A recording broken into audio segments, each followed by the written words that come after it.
شروع اللہ کا نام لے کر جو بڑا مہربان نہایت رحم والا ہے۔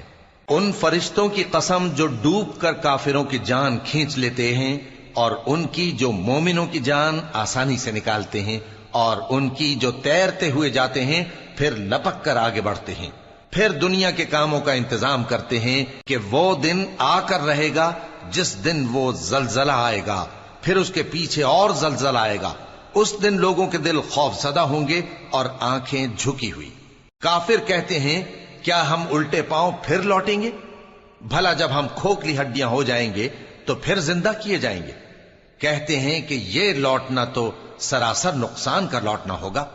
تو بس وہ ایک ڈانٹ ہوگی، اس وقت وہ سب میدان حشر میں آ جمع ہوں گے۔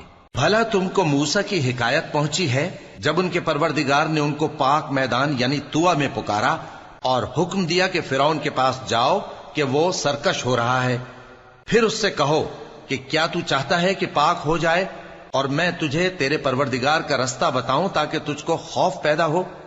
غرض انہوں نے اس کو بہت بڑی نشانی دکھائی مگر اس نے جھٹلایا اور نہ مانا، پھر لوٹ گیا اور تدبیریں کرنے لگا۔ سو اس نے لوگوں کو اکٹھا کیا، پھر بلند آواز سے بولا، سو کہنے لگا کہ تمہارا سب سے بڑا مالک میں ہوں۔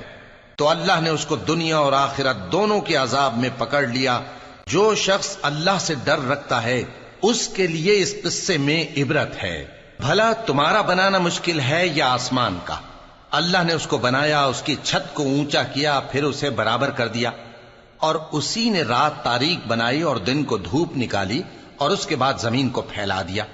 اسی نے زمین میں سے اس کا پانی نکالا اور چارہ اگایا اور اس پر پہاڑوں کا بوجھ رکھ دیا۔ یہ سب کچھ تمہارے اور تمہارے مویشیوں کے فائدے کے لیے کیا۔ پھر جب وہ بہت بڑی آفت آئے گی اس دن انسان جو محنت وہ کرتا رہا یاد کرے گا، اور دوزخ دیکھنے والے کے سامنے لا کر رکھ دی جائے گی۔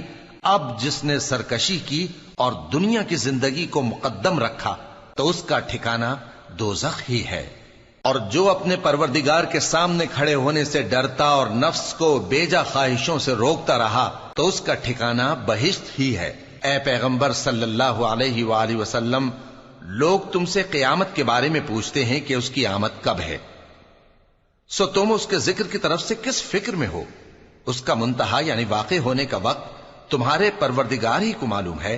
جو شخص اس سے ڈر رکھتا ہے تم تو اسی کو ڈر سنانے والے ہو۔ جب وہ اس کو دیکھیں گے تو ایسا خیال کریں گے کہ گویا دنیا میں صرف ایک شام یا ایک صبح رہے۔